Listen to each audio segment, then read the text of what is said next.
Hello, hello. Welcome back to YOML Year of Magical Learning show. And for those of you who are new, basically we are reading books and we reflect on what we learn and we discuss about it. So if you're new and you want to hear more of us, hit that subscribe button and hit the bells when it comes up. And with no further ado, let's get on to the book. And I have Chris tell you about the book. Yeah, so today we're on book 87, which it's kind of hard to believe, that we've done 87 of these. But yeah, I mean, I actually take a quick pause real fast. Not like actually pause the recording, but just like a quick pause, of where we're at in this whole journey.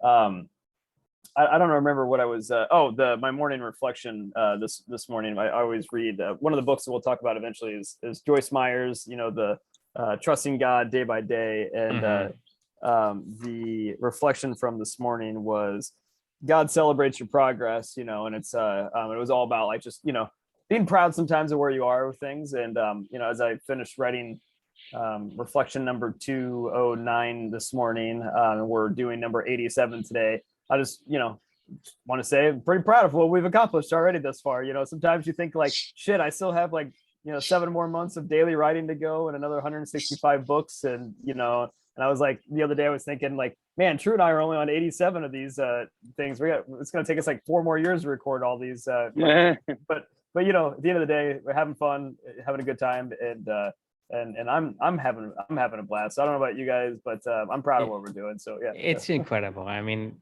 for us to even got to 87 episode, and then you're going at 209. I mean, that's a big accomplishment. That in most people's term, when you look at it from the beginning, it's very daunting. But now that you don't think about it, but you're already like down this path, and you're looking back and say, well, I've gone this far. Well, that's really a lot. Pretty cool. Yeah. And we surprise ourselves. Right. Yeah, no, for sure. Bird by bird, right? We haven't talked about that one yet, but bird by bird, we'll get there. But with that said, book 87 today is a book called Do Better Work: Finding Clarity, Camaraderie, and Progress in Your Work and Life by the author Max Yoder. So this book is actually kind of a unique book for me because it's I don't know if I want to call it personal, but I actually know Max Yoder. Max Yoder is he's not a friend of mine necessarily, but he's a general acquaintance, I would say. We work in the same industry, live in the same city. He's the founder of a small startup here in Indianapolis called Lessonly, which is the company. I have a few friends who work there, and my friends love working at this place. So we talk a lot about like culture. We talk a lot about building a meaningful work and meaningful relationships, things like that. Well, I gotta take a step back and say, people, there are places that exist today, and Lessonly is a great example of that. And I kept hearing from my friends over and over and over again, like just how amazing Max is and how much he really cares about everybody and how much they feel like their work is meaningful and they've developed so many great relationships. So I felt like it was, I owed it to him to hear his words, right? To read his story. He wrote a small short story about, what doing better work means to him, and how, he crafts, that philosophy that they all live by at Lessonly. And, I thought it was an interesting book to try to go read. So my reflection from this particular one is values are the operating system of every great culture. And, what really struck me first and foremost is when I was reading this book, like it wasn't about the words that Max said. It wasn't about like the philosophies that he shared or his own, what meaningful work meant to him or what even doing good work even means in general. What I really personally valued is when you zoomed out in the macro structure of this whole entire book, what Max really did was he wrote down their values of Lessonly, of their culture, of the culture that he was trying to build. He went through for all time, and he was like, look, this is what we care about here, and this is how we're going to act, this is how we're going to behave, and these are the things that matter in this culture, in this environment, the people that we hire. It's like a propaganda basically for any new hire that comes into there. They give them this book, it's their job to read it and share what they learn with other people. If you have any questions and you want to know how Max is going to dictate, an answer or something like that. Like, here's an answer. He wrote a book for you guys. You understand what really matters in this culture. And it just made me start to think about, like, just great cultures out throughout time. They're always built with not just with values in mind, but with values in action, right? And how you guys dictate the course of your guys' action, setting those ground rules. You think of places like, I wrote in here, like the Catholic Church, they have the 10 Commandments, right? Bridgewater Capital has Ray Dalio's books, the principles, right? That he wrote, that we'll talk about later on down the road. Patagonia, another book that we read on this journey, Let My People Go Surfing, by the CEO there, Yvon Chouinard. And Lessonly, has Do Better Work by Max Yoder. And I really appreciate that he took the time to write down their values. You don't see that very often, especially with smaller growing companies. Maybe in larger companies, when the CEOs get like really big and they want to reflect back on the memoir of how they got to where they got to. Like Max did this from the beginning, and he did this with intention in mind, and he built a great culture. Unfortunately for us, in my view, he built such a great culture that they got acquired, and that culture kind of no longer exists anymore. But that's what we're trying to solve for with Clubany, is to not have great leaders and great visionaries, like people like Max, like have to get rid of their culture just because their business got acquired and they got too good or something along those lines. We want to make sure that within the Clubany ecosystem that his idea of what doing better work is, and the values that he cares about, and the mission that he wanted to go build, can be there for forever. And that's kind of what we're setting out to do. So anyway, all that said, at the end of the day, values are a fundamental part of every great culture, and Lessonly is doing a great job. And I really appreciate Max and everything that he's putting out there into the world. So yeah, I'll pause. Love to get your guys' thoughts, just general concepts around what makes a business great, best places you've ever worked at, what are the worst places you've ever worked at, whatever comes to mind, I guess. Love to get your guys' thoughts. You want to go first now? Sure. Well, because that your synopsis made me think about readings and just talking about, like, when people say it is really important to have good leaders, because not everybody can come into leadership as easy. Some people can come into leadership easier because of just circumstances that get them there, and just the responsibility or the due diligence people can do in acquiring good leadership skills, and then creating a great place for people to work, and a great place for people to enjoy their lives. And that's something I'm trying to do with Snow Farm Creamery. And it makes me think about my teacher at my principal at New Roots, how she is pretty yielding to what I am interested in doing. But it'll be interesting to see, as we have a conversation for next year, how it goes, because I'm kind of really wanting to be out of the classroom more, and into our vegetable garden, and doing really that work there. So places that I have really enjoyed working at is just, where there's definitely a shared trust. Trust really comes at the forefront. And there's also like an openness, and trust, openness, and what are some other values that come in the places that I've really liked working? I would say trust, openness, and good communication is sort of like a catch-all, but just I think you can throw that in there, like upfront, good communication, and trust. So yeah, I kind of think of those things. And I think that's great to hear about Lessonly, and I think it is unfortunate here that they did not sell out, but got acquired, and but it's maybe not surprising that the values and the culture crumbled under a change in leadership, because when there's the classic saying, a new broom sweeps clean. So when a new person comes in, they are going to change things around. So. Yeah, no, and that's honestly, that's a shame of the corporate world, in my personal opinion. This is like my one of the missions that I'm after to try to solve, and what Drew and I are both after trying to solve, is like, this culture should never die. If your culture is great, like, and it's thriving and growing and attracting more people, it should never leave. Like, we live in the only time in the history of the world where cultures rise out of nowhere and become these meteoric, they go from 0 to Uber, like literally in Uber. And then, within 7 years, 10 years, they're gone as well. They get acquired, they get bought by somebody else, absorbed into some other culture. I mean, there's no other time in human history where cultures have been so understood the power of culture and been able to manipulate it to turn it into commerce, but then they just disappear. Like, I mean, just think about like these brands that just come and go, like, and the cultures, these people, this is people's lives. Like, this stuff matters to them. Like these people that work at these places, they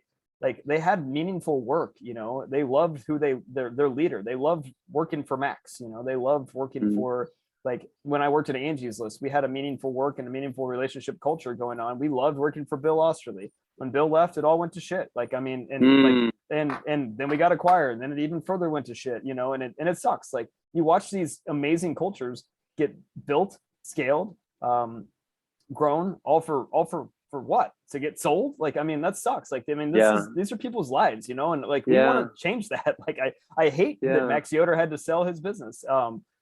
Because like, I mean, one of my closest friends works there, and, I've asked her many a times, like, how does she feel about this? And she was like, look, the day that Max wants to start another anything, I'm in. Like, I mean, like I will drop at the drop of a hat, I will be there. But the problem is like, it's really hard to do what Max did, even to get it to the level that it got to build such an amazing place. Like, it's not easy to build a culture. Well, exactly. I mean, you can't buy a culture. I mean, culture's created over years. It could take, a lifetime to build a great culture that you want to build, and Max had figured out at an early age, like, got to live by values, and we got to build our culture around these values and live it every single day. And he did a great job, and it made people feel good. It made people feel fulfilled, and it provided them with meaningful work opportunities and meaningful relationships. And that's what it's all about at the end of the day, not getting sold, not about money. So I'll get off my soapbox, but yeah, I mean, I just hate seeing. Yeah, you are like passionate about this, Chris. Yeah. Whoa, watch out. I know, yeah. True, over to you. Okay, so I want to make a conjecture here. So for me, in my opinion, like everything else, I don't know shit. So in my opinion, I don't think Lessonly got acquired because they have a great culture. They got acquired because they did great work, and the companies out there wanted the great work. Right? Yeah, to me, they created value in the marketplace. They create a lot of value in the market, and the value that created by Lessonly is meteoric, right? It's great. That's why they get acquired. People acquire for the value.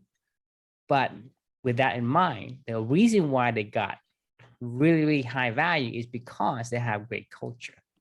But that's something that the buyers don't understand. That's why when they acquire Lessonly, they start to changing and they start to sweeping stuff. So that's why my conjecture say the buyers are not buying the culture, they're buying the values. Because if they bought the culture, they would have kept everything. Because right? Because the thing is, if you think about it, hey, I want this machine or this unit that's making a lot of values, or golden goose, or whatever you want to call it. And then you come in and say, hey, no, I don't think I like the neck. Let's chop the neck off and see, right? You're changing the entity that actually gives you the golden eggs. And so that's why I say, my guess is that these companies who bought Lessonly bought it because they see the value, but they don't see the underlying reason why the value, it is so much superb compared to, the other in the market. I mean, that's a great point. To be fair, I mean, all these companies, this is the world that I work in, right? Companies get acquired every single day. Hell, the company that I work for, I think it's probably acquired since I've worked here in the 4 years I've worked here. I don't know. I'm going to guess at least 15 companies, or something like that have been absorbed into, the Salesforce universe. Like, don't get me wrong. Like, Salesforce has its own culture. The company that bought them has their own culture. As much as you want, I remember when, I didn't work at Exact Target when they were acquired by Salesforce, which became Marketing Cloud, the division that I work for of Salesforce now, that was based in Indy. They had this big orange culture. Like, I mean, there was like, you would see it plastered all over Indianapolis. They were like bleed orange, and like all their employees like loved it, and they were all, they just, I didn't live it, so I don't understand it. So, but that's okay. I mean, I saw it, right? I saw it from the outside, seeing this culture rise. And I remember when they got acquired that people would say like, no, the orange culture is never dying, like, well, fast forward, what has it been, 6-7 years since they got acquired, and I don't hear anybody talk about orange culture and Salesforce anymore. I mean, now it's the Salesforce values. It's whatever. I mean, eventually these companies just get absorbed into all the people, all that history, all that everything that went into what made Lessonly is just no longer there. I mean, culture is such a special thing, but at the same time, it needs to be cultivated. It needs, But you need to live. You right. can't force culture on anyone. And to me, the culture is the reason. I mean, to me, and my conjecture again, the reason why Max Yoder built a great culture is because one of the secret ingredient of a culture is you got to tell people intentionally what it is that you value. That's what this book is. Like, literally, it's not even over. It's not even subtle telling you. Right. It's just overt. This is what it is. You need to declare, because right. the thing is, there are going to people who is going to say, well, that's a value that I'm attracted to, or the value that is going to repel me. So you're going to repel the one that doesn't like and doesn't align with the culture that you declare that you want, right? And so you're going to attract the one that's going to be compatible.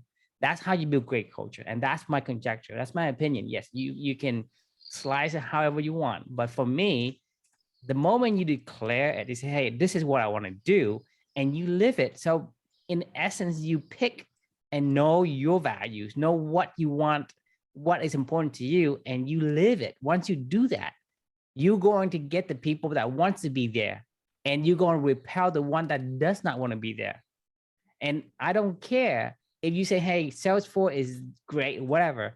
If someone doesn't value the culture or one of the values of Salesforce, they're going to get repelled from Salesforce, regardless of whatever you say. Hey, 100%. Salesforce is a great organization. There's going to be somebody who say, hey, it sucks. I don't want to do life. Yeah, that's true. Right. Yeah. And so for me, I think is like, once you declare that, it's easy for you to know who should be in and who should be out. But if you are ambiguous in what you intend to do, then no one knows. So they can't really run away from you, and they can't really attract you. So you get a hodgepodge of everything. So it's nothing. Right. Yeah. And so for to be a leader is not hard. It takes time, but it's not hard, because all I have to do is you know yourself, right? And you live the values you declare. Somebody will follow you. Once you have a follower, you become a leader. That's just the way that, in my mind, how the definition of a leader is. A leader is not a position. It's not something that somebody put you on, hey, I have, I'm a manager, or I'm a supervisor or director. That does not make that person a leader in my definition. And so for me, as long as you live your values and people going to resonate with that value, and they say, hey, that's something I want to follow that person, then you become a leader. So a leader is, I don't think it's hard. It's not complex. It's not easy, but it's not complex. It's just like, do you know your values? Can you live your values? So you have to be authentic with because if you say, hey, I want to be this value, that value, I want to be honest, I want to be transparent, whatever, and you don't live it, then people are going to say, hey, they're going to know. Therefore, it's not going to jive. But if you declare, say, hey, this is who I am, right? This is what we want to do. This is how we behave. And you declare and you reiterate it, right? You're going to create an attraction to people who love those values as much as you do. Therefore, you have a bunch of people that align with that common values. Then whatever you do is going to be much, much better, just because when you have the mission, you feel so much pride in the work, you're going to give it your all. whatever it is you do, you're going to give it so much more than someone will say, hey, do this, do that. So a lot of companies, they don't have a declared value. They just say, hey, just let people be who they are. At the end of the day, no one knows. For example, you and I, if you and I don't tell each other what we value, right? I'm guessing. If I'm guessing your values, probably the chance of me guessing is going to be wrong. Right. Right. Not probably. You will be wrong. I mean, Right. there's no way you could ever know what's going on in somebody Exactly. else's mind. Yeah, and true. I think you're right, because like people have to live a certain way, and so you need to give them that guidance. I think at a company or at an organization, because you have to give them something to live into. Otherwise, they're just kind of doing maybe their own thing, and you won't ever like end up having an overall poll of everyone living towards those same values. Exactly. Because the people Agreed. doesn't know, and they're going to be attracted to whatever you told them that you hold the values. Say, hey, I'm a family man or whatever. Then other family guys like it's going to be, hey, I want to hang with this guy. But then it turns out, I'm a faker, right? What then happens to that, right? You lose the trust. So the communication, and you mentioned said trust and communications, communicate right at the right? get-go, right? But Like how do you build trust and communication? Exactly. You do what you say you want to do, I mean, like, Right. and you communicate that to other people. Exactly. So those trust and communication comes in only after you are authentic to yourself and you live the value you declare that you want to uphold. And only then that the value culture, great culture will begin to form. Because if you form a culture based on some non-existent that you just pick up and you don't live, it's not gonna last. It's going to get dispersed. And so yes, culture is not easy to create, but it's not complex. All you have to do is you build that, and over time you're going to attract the right kind of people to your group. And once you have that and you have the mission, it's just like, if I were to build a wall, right? I'm going to lay bricks, right? Am I building a wall, or I'm building a defense structure for my family and the people, my friends, right? If I have a mission like that, then the bricks I lay on there is going to be so much better than a brick hand. Just build a wall and get some money and go, right? I'm not a mercenary. But once I have a mission, have a value, have a like a goal to achieve, Purpose. Yeah, have a purpose, exactly. Then the work I put in, it's a different perspective. It's a whole lot more intent and purpose, and therefore the product is going to become much different, much better. I think you hit the nail on the head with the words mercenary versus missionary, right? Like it's like I mean, most of corporate America, especially when you get into the levels of the size of the company like that I work at, or like other larger enterprise level like GM or like Ford or something, or United Technologies or whatever it may be. Like or GE, like when you get to like size companies that are like that, like I mean, man, everybody's a mercenary there at that point in time, right? Like and like being a mercenary can be fun, it can be rewarding, you can make money, you can enjoy like the fruits of your labor, but it goes back to like what we talked about with 1776 a couple of books back. Purpose always prevails, right? Like the British soldiers were mercenaries. They didn't give a shit. They literally went there to go collect tax money. They're like, man, whatever, but when you had people that were like passionate about freedom and like and a mission that they were on, like it always, like when push comes to shove, like if you don't have that mission behind you or the vision or the values to anchor onto to like push you forward, like it'll all crumble really fast. Like if you had to tell me today, like this is my life for the rest of my life, like and get passionate about it, I couldn't do it. Like I'd be miserable, and I don't want to be a mercenary for everything. I want to be a missionary, like you said, so if there's one thing and that I will vow to fight for the rest of my days, is I never want to see people like Max Yoder and the amazing leader that he is, and the people and the amazing culture that he can build, and all the purpose that he gave to so many people. Like if it's my last thing that I attempt to try to do in this world, and I know you're with me on this one, like I want to build a world where that doesn't have to happen. Like Max does not need to sell his company. Like no matter what, like it can live on forever. Even if the company, what they're building no longer exists, the culture that Max built should exist and should be able to go pivot and go to something else completely different. They can go do whatever they want to go do. Money should not have anything to do with the path that the culture takes. Like when. Or are you like frustrated that like Max sold out then or something? Not Are you sold out. frustrated it's in the tradition or That's the ecosystem that we have today. Like he did what he had to do. Like, you know, that's what it is. Like he But had at the investors at the same that time, he took on, like, you know, I and he think had at to the make same money. time, he's also thinking that he can keep his culture, which is a mistake. No one can Well, I keep don't a know. culture. you don't know that. Yeah, I don't know that he. Yeah, I mean, but I get where you're going with that. But So, I don't hey, know just that. like you're I don't talking wanna- about the blood orange culture, right? Hey, Right. blood orange always going to be here, whatever. Right. Well, that's what they believe. Right. But you know that doesn't happen because the culture of whoever is acquiring is going to say, hey, this is a culture, and regardless, whatever value you have, it's going to become a culture. It's just, do you resonate with the culture? And the people from a different culture will not be able to be assimilated. They're going to get repelled. They're gonna quit, or they're gonna move on to something else.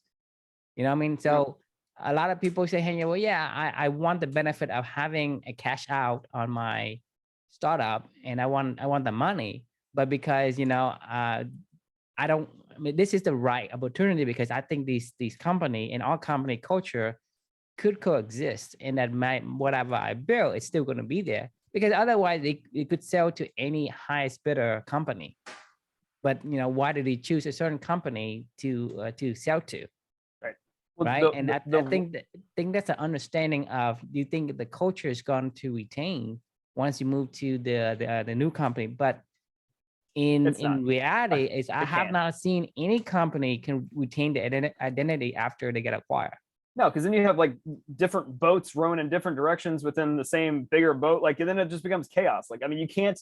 It's impossible to maintain a unique culture that was acquired. Like, it's impossible. Like, I mean, I've seen that. I've lived it, and I see it happen every single day. And especially in the industry that I work in, because like I said, these cultures are built almost overnight. Companies get acquired. Most of the IPOs that are into this world, and and companies that are getting acquired are always in high tech, right? I mean, that's the world that I work in, and like it never fails. Like, I mean, no matter what, like, you like Drew was saying, you walk into a, yeah, we're gonna keep this thing going. Yeah, well, no, we're gonna bleed orange, or like I remember when Angie's List got acquired. It's like, yeah, green culture, green thunder, whatever. Like we're like it doesn't happen. Like it's just a different world. As a matter of fact, not only does it not happen, you end up in this weird, like you were saying, this weird position where you're like, wait, this is what I was always told is valued in this world. And then you start to feel like you're being ostracized a little bit. You're like, what you used to value and what the work you used to do was valued in a previous ecosystem. It is no longer valued in that. So you either adjust, become a mercenary, and just say, hey, this is the new culture that acquired me. Like, here's my values. Like, just check them at the door. You either assimilate the new values, or you're gonna get alienated. Yeah, they outcast you. They actually outcast you.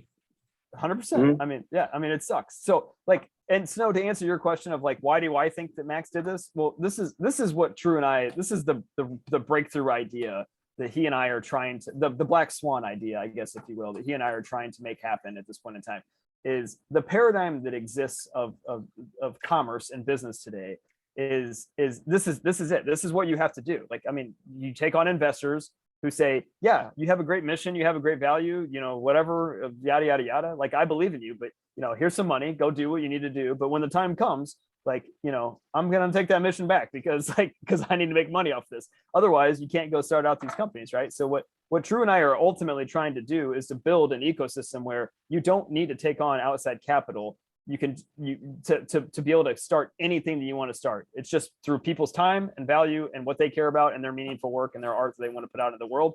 And then whatever you guys create, you guys own it. We share it amongst ourselves. And then if we want to sell it, we sell it, fine. But that doesn't mean that the culture dies with it. Wait. So you're so I just want to just back up because I want to understand kind of what you're trying to create.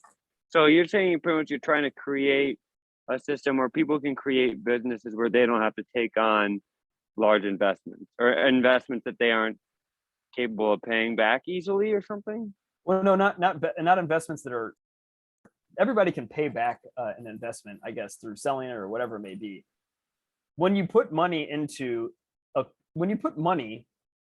culture to go build a culture, the culture is always going to be profitability of that money someday. Like, right? Like we want. It's going to be part. The culture is going to be part of the profitability of the company. Right, but it was always, the culture always was about making money. Like that's it. Every business entity, every for-profit business that exists in this world today exists for only one reason. It is, they may tell you that they have some mission or a purpose, but really at the end of the day, it's about making money. Like, I mean, I disagree. Not a for-profit business. I mean, you might say like the Catholic Church or something like that. Like, yes, that absolutely, if you want to call that, sure, 100%. But then that's a nonprofit world. You can't mix meaningful work and, you know, and commerce and things like that into it. We're trying to hybrid to this new world. Why do you disagree? I'm curious. So. Oh, because I think people start businesses because they want to provide a service and obviously, I get it's reality. People do have to make money. Right. Well, yeah, but we're talking about the VC world, though. I mean, the I guess the dogma. You can start a business. The current operating system of how startup can, you know, get started and get maturity is going through investments, and that's the way that works. And the reason why all these are kind of out of whack is because as an investor, as a VC, their intent is to make money, and they want to take control. Every single time they give you money, they want control, and that control, that ideology is creating this chaos. And I think, you know, you can still take money, but you need to have a different paradigm, meaning like money isn't the first thing, and it should be the almighty controller of everything. If you put culture over the money as a secondary priority, then that culture will live. But if you continue to believe in the same operating system that we have today, then everybody who puts in money wants to control how things should be done. Well, right? Yeah, I mean, but that's what investors do. It's a hands-off approach. Otherwise, they would just work for the company. Well, at some point in time, they might say it's a hands-off approach, but at some point in time, they will come calling for their money. Like, I mean, nothing is for free. They might say, go live your culture, go do your thing. That's the thing, though. In VC, there is not a lot of hands-off approach. There's not. I'm sorry, I don't know. Correct me if I'm wrong, but most people, as long as they put a lot of money in it, they might be hands off, but that doesn't mean that someday they're not going to say they want their money. Like, there's a lot of investors that hand up. Look at the stock market. I invest in Nike. What do you mean? Like that's actually, hang on, pump the brakes real fast on. That's not even hands off. No, that's very hands on in general. But number one, because you don't give a shit about Nike's culture. Like, you don't care. Like, I mean, like, if you invest into Nike, you don't care. Like, yeah, so the day that they stop making money. But I'm just saying investors are usually like, not usually are hands off, but investors can be hands off or hands on, depends on their own interest. Yeah, but okay, so they are hands on with their vote, with their purchase of the stock. That's why everybody say, hey, stockholders meetings and all that. That's what they go for. As long as you, I mean, it's like playing with people's expectations.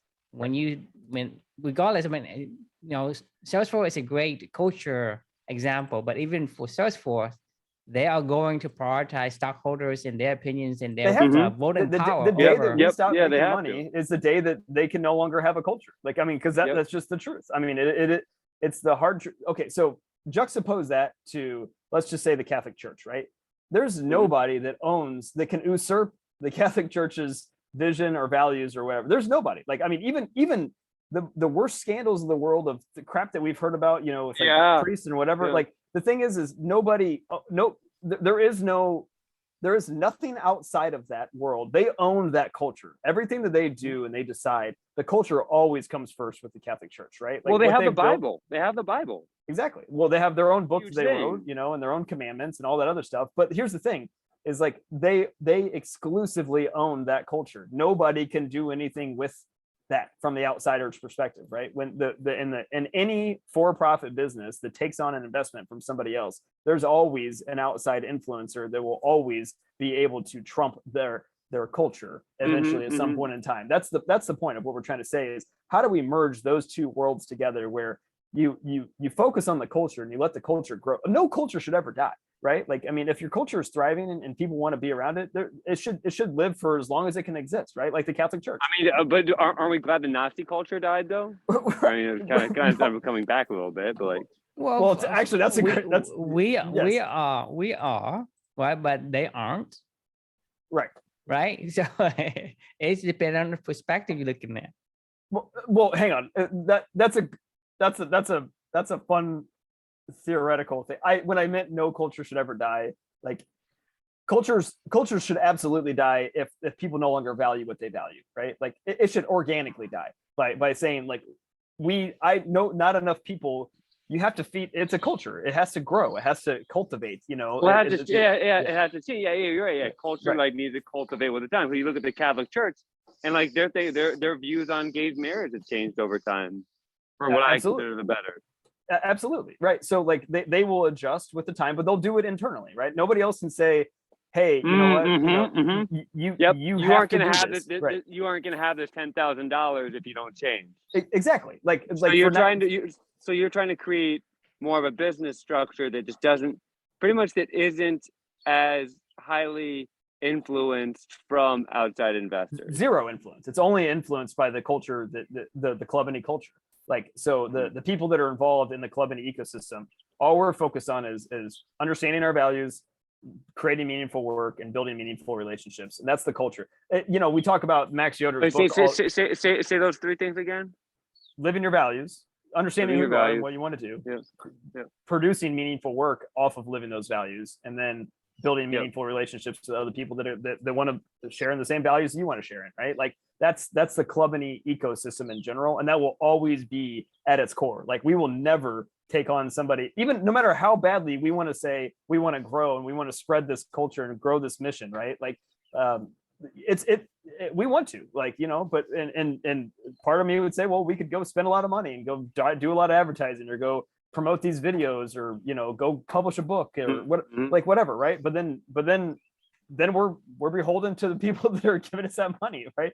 Like, I mean, like that's not what we're trying to do, because eventually they will come calling. Like it always comes with a price tag, and we're not going to sacrifice our culture for anything going forward. I mean, so, there are rare occasions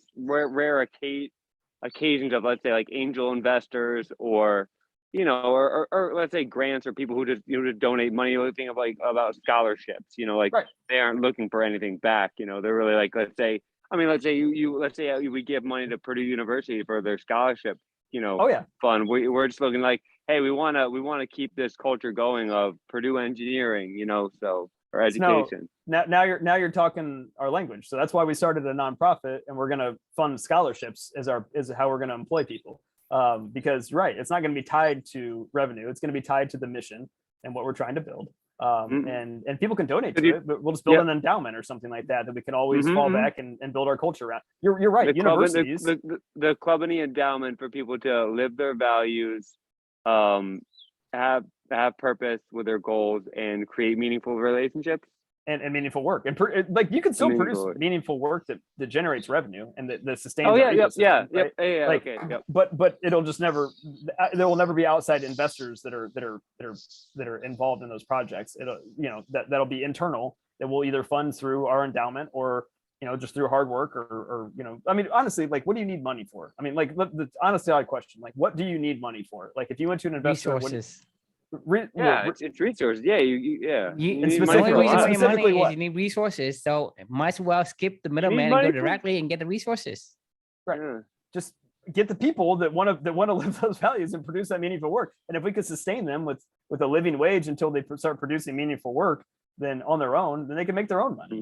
Like, I mean, that's the thought process behind it. Anyway, I'm going down a bit of a rabbit hole with. But it's good though. But I mean, I don't think you are too much, because I think I think it's good to be able to, for someone who's outside, to be able to understand it quickly. You know what I mean? And so I think it does tie into the book sense of, like, I mean, this book really seems like it's actually really related to what Clubney and what your mission is.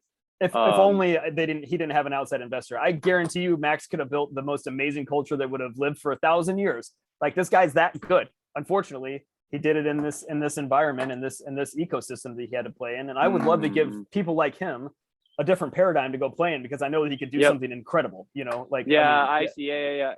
And he didn't have to. I'm curious now about kind of the backstory about how he sold out, but maybe that's another rabbit hole to go down. So let's take. There's not much to it, to my knowledge. I mean, they had another company that offered them a lot of money for this thing, and they had investors, like, the investors at the end of the day, I'm pretty sure said, this is too good of an offer to pass up. We get to exit out of this and make a lot of money. And like, that's, really? So the investors were almost the one who called the shot rather than Max about letting the company go. I'm sure they did. I mean, there's no way if Max could do this on his own, they would have never sold Lessonly, but Max probably never would have had a chance to start his culture either without the people starting without the investors and funding them. Interesting. Yeah. Right. So that's the weird dynamic of this whole entire world, right? It's like people give you this money and they say, Max, you can build an amazing culture, go do that because of who you are. And then he does it, right? And then they make their money, but then it's like that experience almost didn't happen, right? Like, I mean, as I said, we live in an unprecedented time in humanity of cultures that just spring out of nowhere that are so impactful, but then they just disappear. Great cultures that could continue to have good impact on people die too quickly because of the structure of investment of profitability in business. And because like businesses, are what create. Sure, you can create a culture. Let's say you have a sporting club, or you have a like a sporting club or a golf club, but everybody needs to go. Not everybody needs to go to work every day, but most people need to go to work every day, right? So like the ability to create culture, a job is way more impactful, I might say, compared to maybe a sporting club, which people can just do in their free time. Yeah, for sure, but also at the same time, I don't think that culture around that sporting club, that's an economy on its own, that matters. Well, that's an amazing culture. It does. Yeah, definitely. Yeah. I think the point is culture matters, right? Like, culture is important. And like, can you imagine like if Manchester United just disappeared tomorrow, like, and they were like, hey, Manchester United no longer exists, you're like, well, no, like the Red Army will never die. Well, no, it's dead. It's gone. Like, it's just that's what happens in the corporate world every single day. Yeah. It's just like these, like, or the Packers, right? Like the Packer. What if the Green Bay Packers? The cheeseheads? No, don't kill the cheeseheads. No. Can you imagine that culture just disappearing tomorrow? Like, you're like that's what happened. The whole NFL would have to crumble, right? Like, the whole, and even then, I don't even know that it would disappear. Oilers, for example. There you go. They did crumble. They went to Indy. right.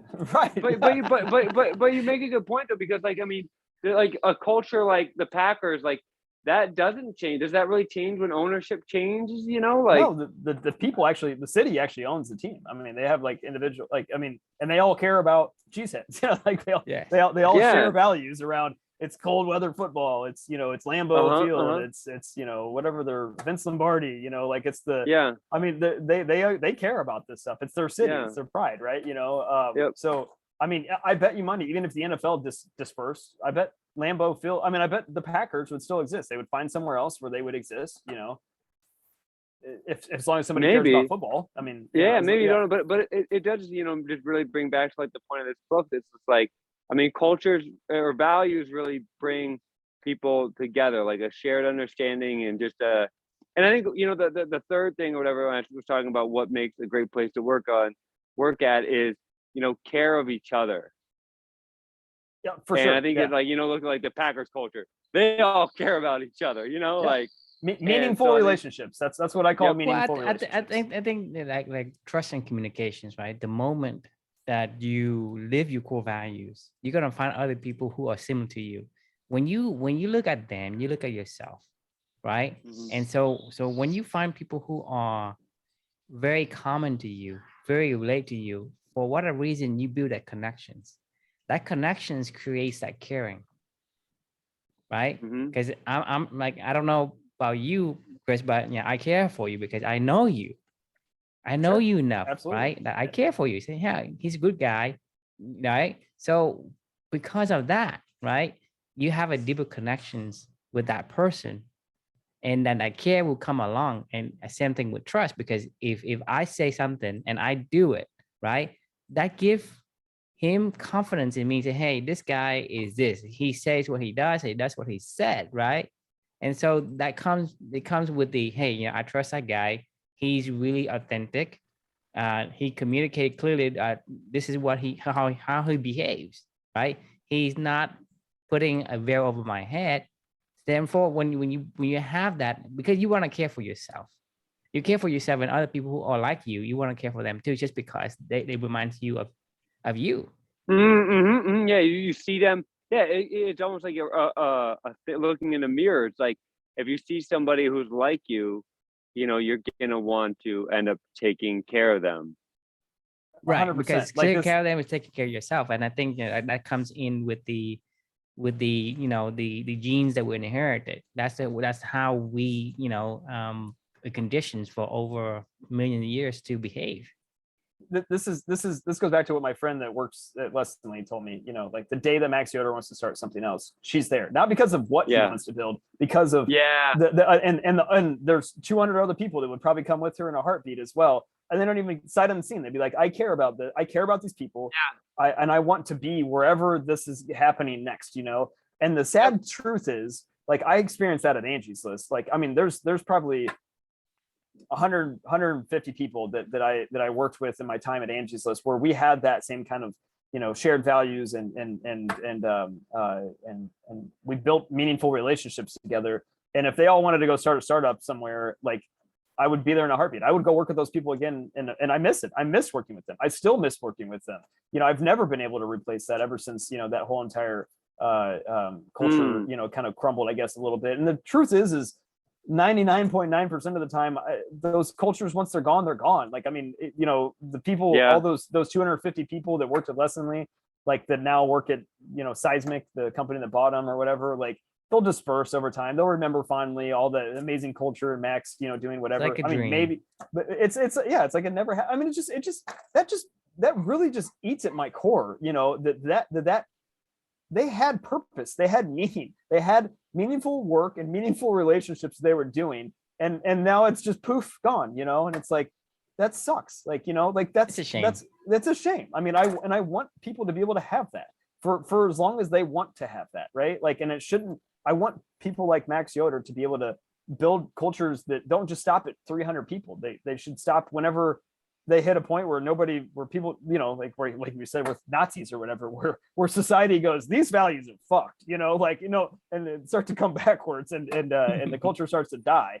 But, you know, like, I don't think, obviously Max wouldn't have done that, but I'm saying, like, I want him to grow that thing as big as he possibly can. Maybe 1 billion people work in the Lessonly universe, you know. I don't know. I mean, he probably could have done it, you know, and over a millennia or whatever, and what he started. I don't know, you know, but the problem is it's no longer there, and I hate to see that, right?